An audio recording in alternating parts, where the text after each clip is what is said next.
This program presents ways to optimize health and well-being. When considering lifestyle changes, please consult with your healthcare provider to ensure they are suitable for you.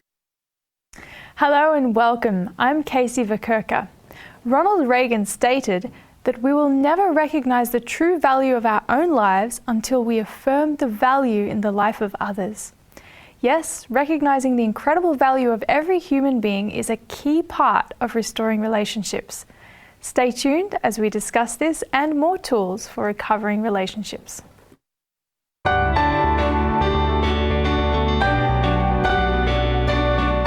This is Your Lifestyle as Medicine, a production of 3ABN Australia Television.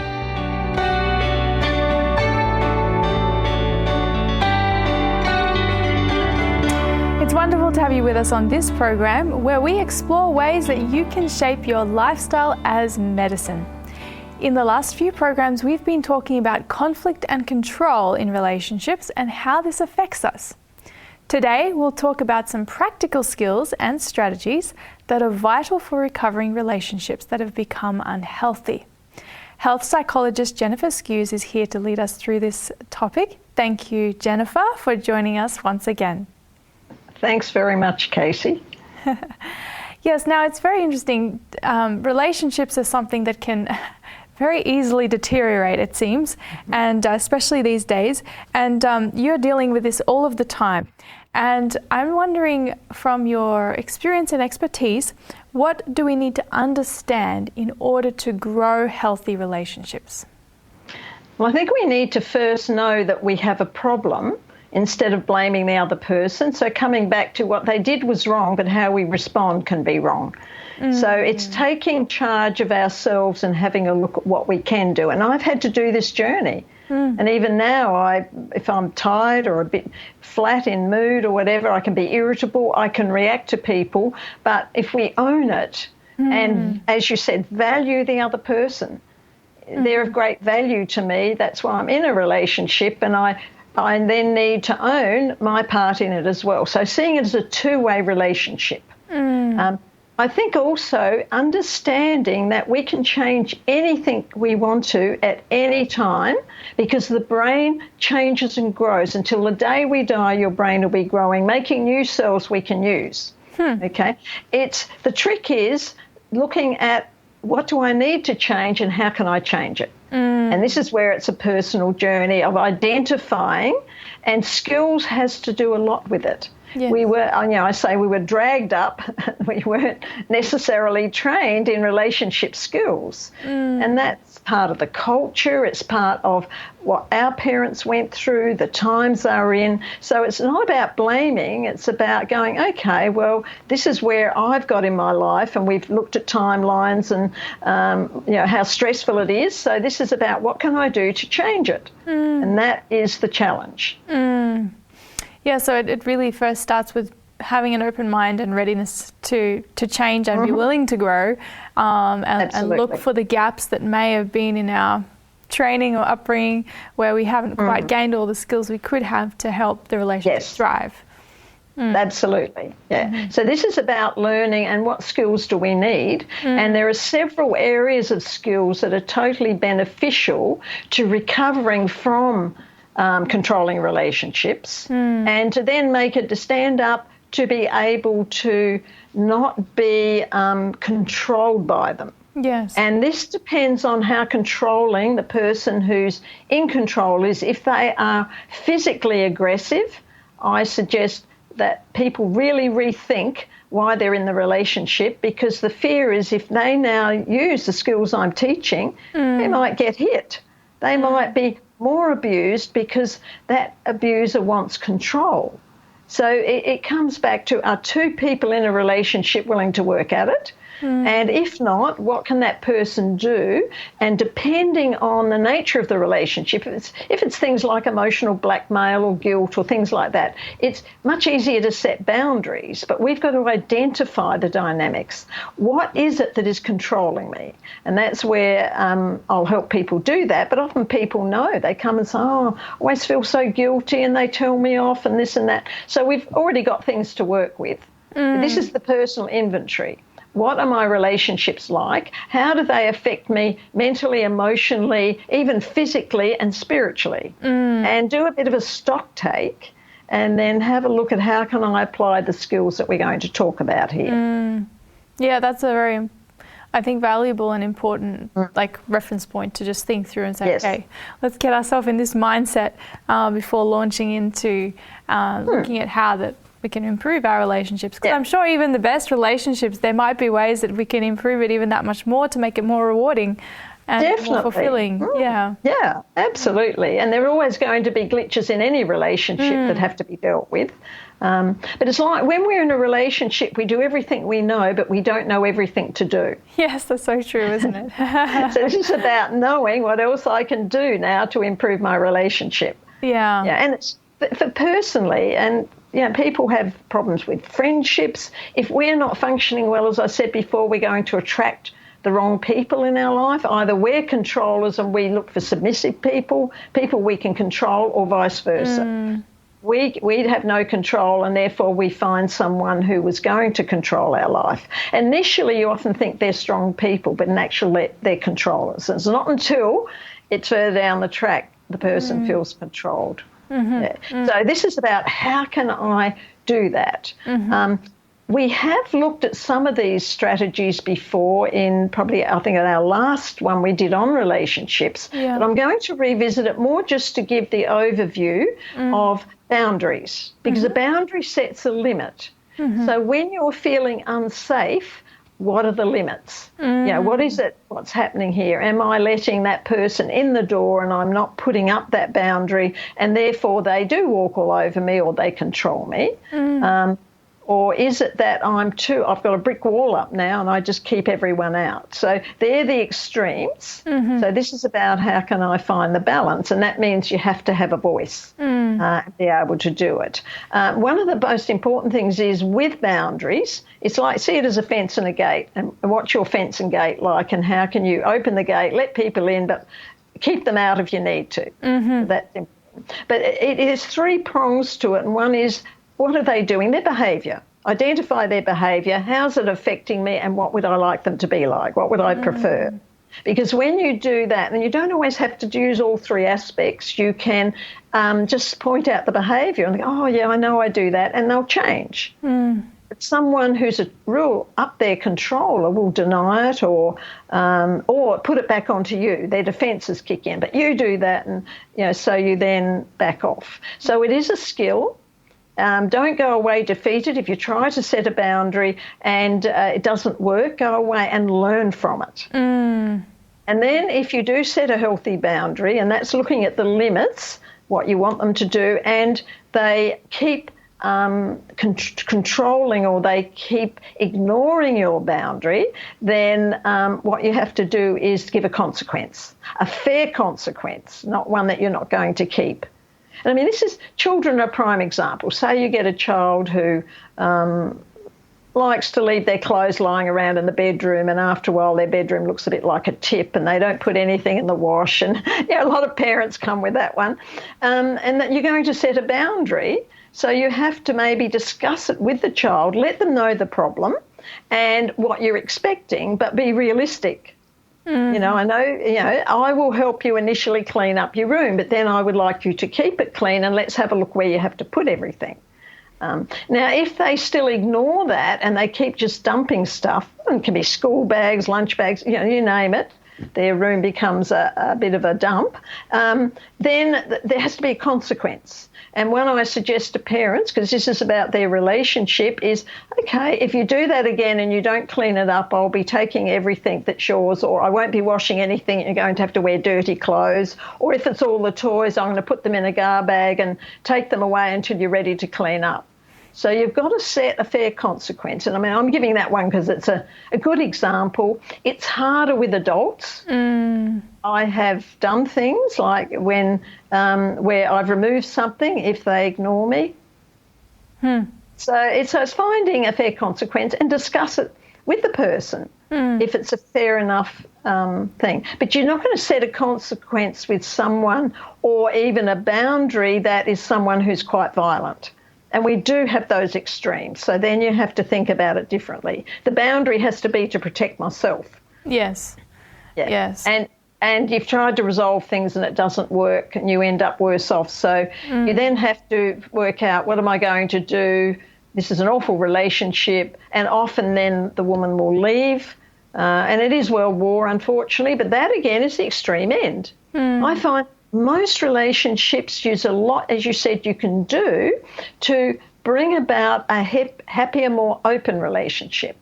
And I do have a lot of people come to me, both parties or one or the other, that they work on, and boundary setting is the first thing. Right? Interesting. Now, yeah, go on. You want to say something? So I was just thinking about this.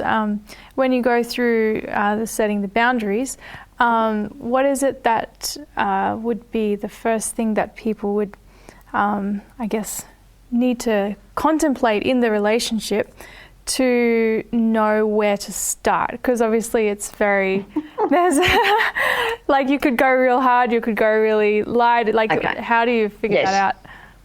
Okay, I suggest you start with something small, something that's not going to cause World War III. It might be something that happens in the kitchen. It might be leaving the door open, letting the flies in, request that they close the door, things like that. So, and then if it doesn't happen, look at a fair consequence. Yeah.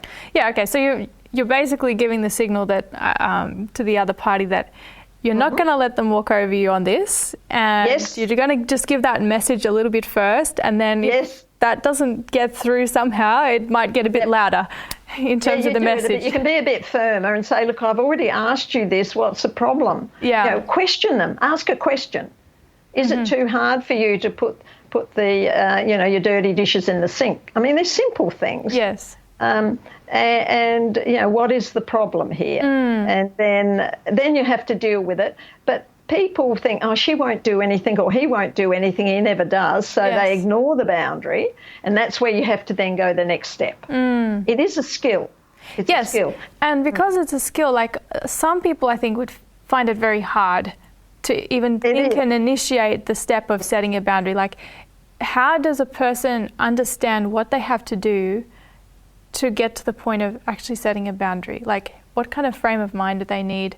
What kind of skills and approaches would people have? Because either people will just allow themselves to be walked over, or they'll do that for a while and then get so fed up they blow their top about it because because they haven't managed it at the right point. No. I think if it's too hard at home, and maybe it's easier if you've got children, or maybe with a friend, pick something that you want to express, practice it, work out what words you can do. If they said that to me, how would I cope? Do I need to modify it? So, and this is where maybe getting some help to do it. There's lots of stuff online, on YouTube. You can go and get some counselling, particularly if you're the submissive person. Yeah. So, or you don't know how. There's lots of good books. So there's lots of things you can do. And I find the Bible gives you lots of information about healthy relationships. Jesus was our model. And so I find in having come back to the Bible in my life that I've learnt a lot more about relationships, which with love and fairness, and there's lots of good things we can do. But there are actually 3 modes we work in to try and set a boundary. You need to be what is called assertive. And I don't know, everyone seems to know the word. A lot of people think assertion is aggression, and it's not. Being assertive is being considering the other person's needs and respecting them. Okay? So when I'm assertive, I show respect. Right? And then I value myself. I set the boundaries with myself assertively instead of going, oh, no, like it's simple things like getting enough sleep, going to bed at night. It's easy, and I do this, stay up later and later, and then I'm tired. So I've had to set limits with myself. It's my own boundary, and be assertive because I know it's good for me. I know I function better. So it's sort of like I have this thing I go through. If not, I beat myself up, get aggressive if I don't do it, or I go into submission and keep getting late, and then I'm paying the consequence. And that's just a simple thing, but it's the same in relationships. So I know we have a slide with an overview of those three, so let's have a look, and we won't have time to go through all of it, but we can look at it. So we've got three main modes: passive, assertive, aggressive, right? Assertiveness is in that middle track, and as it says, you express feelings and thoughts honestly, speak for yourself, not for everyone else, right? You're more relaxed when you do it. You're willing to listen, communication. You show respect. You build confidence in doing that, to have that self-control. And you will feel respected if you do this the right way and have good relationships. And that's where you can achieve goals. Self-respect is negotiated. Now, if you're passive, you avoid all that. You don't express your thoughts and feelings. You've got hidden meanings, blank expression, that blank look. We slump, we avoid eye contact. So you can see how that goes. And then if, as you said, if we're too passive, we don't go assertive, we go aggressive. So then we verbalise aggression or aggressively, and that's when we label people, we dress them down, we express what we think too brutally. We're not tactful, whereas assertiveness, we're tactful. It might be true, but it's the way we do it. And usually it's a raised, tense voice. We're often rigid, and we, again, dominate, humiliate the person. And it's aggression is about control. It's the most powerful control, because if someone is angry and aggressive, what you can do if you're assertive, and I've done this and it works well, is say, I can see you're angry. What are you angry about? So you're actually addressing that the person is angry before they show aggression. And some people say, I'm angry because today at work, and it's not what you think. It's not you. So checking out, or if they are aggressive, an assertive thing to do would be to say, look, this is getting too heated for me.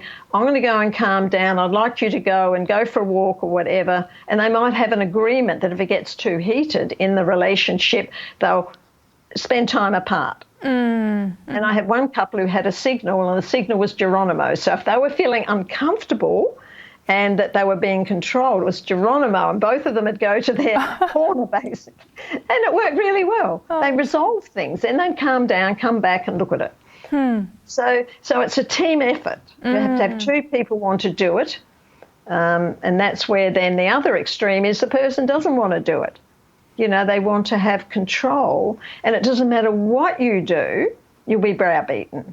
If you're assertive, they'll call you aggressive, and they'll call you a liar, they'll be in denial. So there are some relationships, and I've had a few like that, particularly with female friends from way back, who really, I couldn't continue the relationship. It just got too much for both of us, and I would bottle it up. I'd go submissive, and then something would happen and I'd explode, and then they got the brunt of it.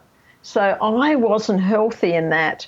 And then finally I could apologise and express it, but there's only so often you can do that. If they don't want to change, or they don't like the change you've made, because I changed.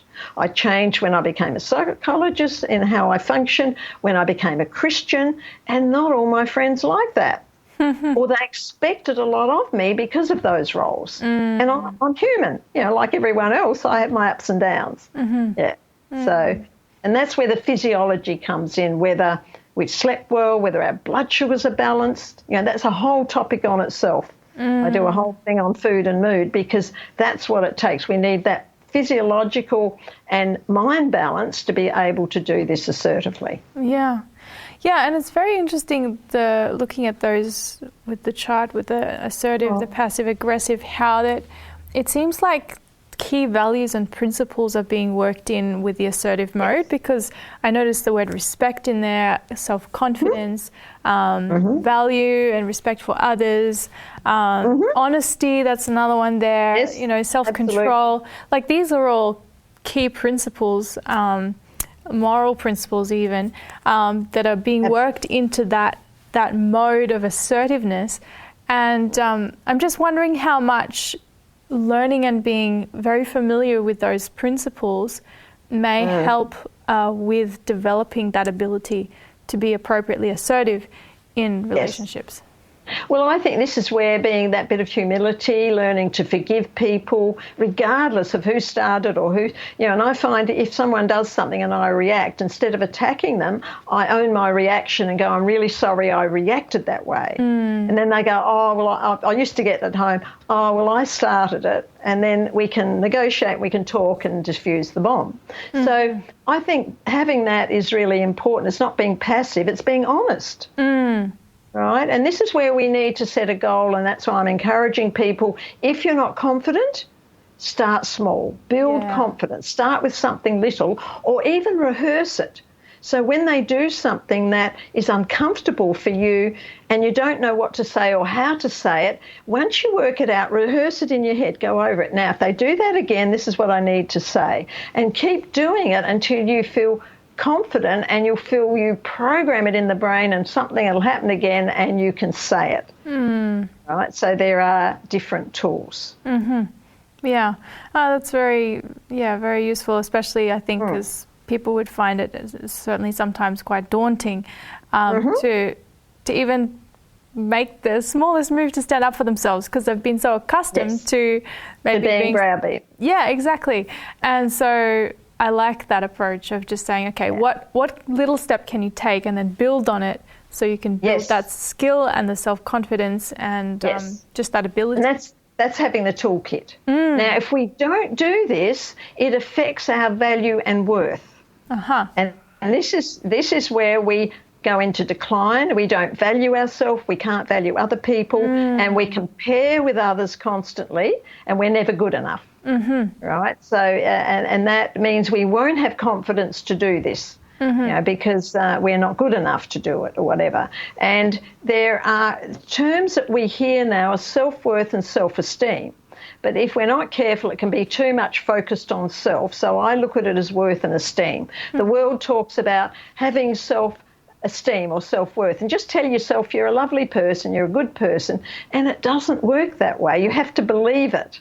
Right? You have to believe, yes, I messed up and that doesn't feel good, but I know I can do it the right way, and you start to value yourself. So it's being able to do that. And I think we've got a slide there for those modes as well. So the worldly perspective looks at self in it, as I said, and it gives three dynamics. Self-esteem is superior, equal, or inferior.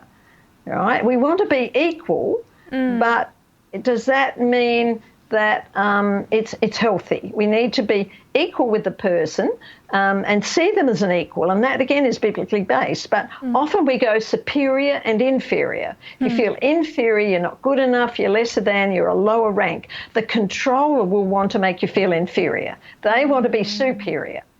So what we need to do is to address the superiority, and that's where the boundaries come into it. How can you let them know that that they're intimidating you or they're acting as a superior? Okay?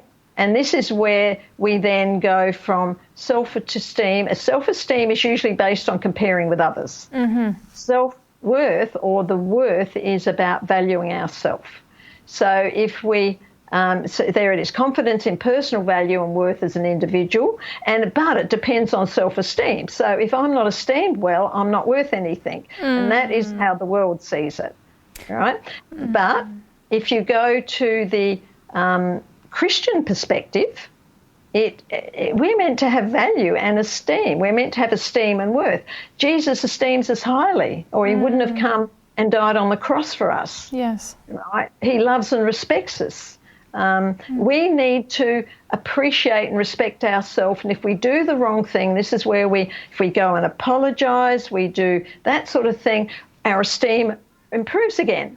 But we don't compare ourselves to other people, right? And then the worth comes from, I know I don't feel worthy because of my old nature. I never feel worthy at times, but I know Christ values me. He makes me feel worth, and I know I am worthy. Hence, I can do the work I do, work on relationships, because Christ makes us worthy, and God esteems us as worthy. So this is where we can work with with this and setting the boundaries, understanding how to be assertive versus passive and aggressive, and putting things in place, starting small, building as we go.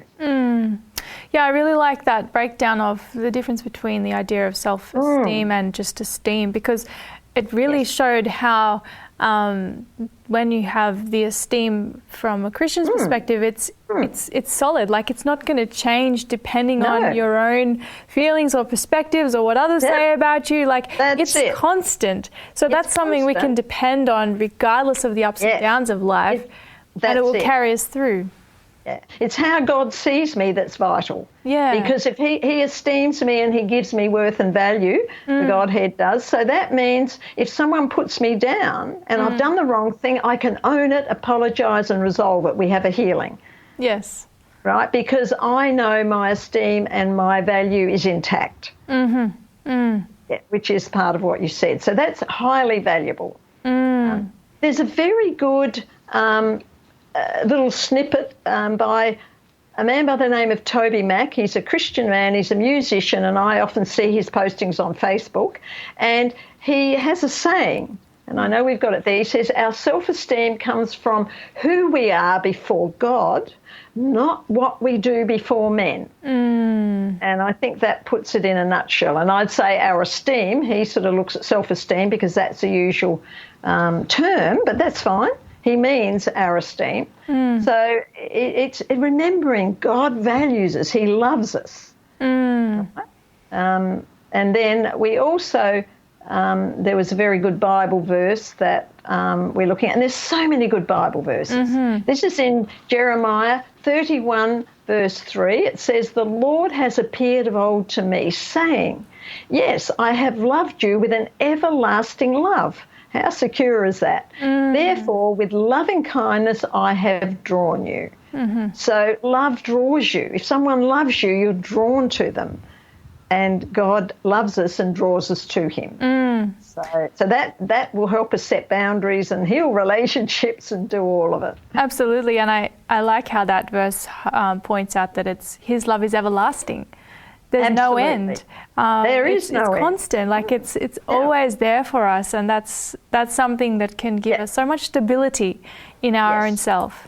There's no I love you if. Yes. I love you constantly. Yes. Everlastingly. It's wonderful. Yeah, such a blessing. Well, thank you so much, Jenifer, for sharing all of those helpful tips and strategies for helping to restore and even enhance good relationships. And I'm sure our listeners will have been blessed by that. Thank you so much for sharing. We've been discussing tools for recovering relationships with health psychologist Jenifer Skues. I trust that these programs have helped you recognize and understand some of the factors at play in relationships and how these can be managed to protect your health and well-being. If you have questions or comments about this program, contact us on health@3abnaustralia.org.au, and remember to shape your lifestyle as medicine.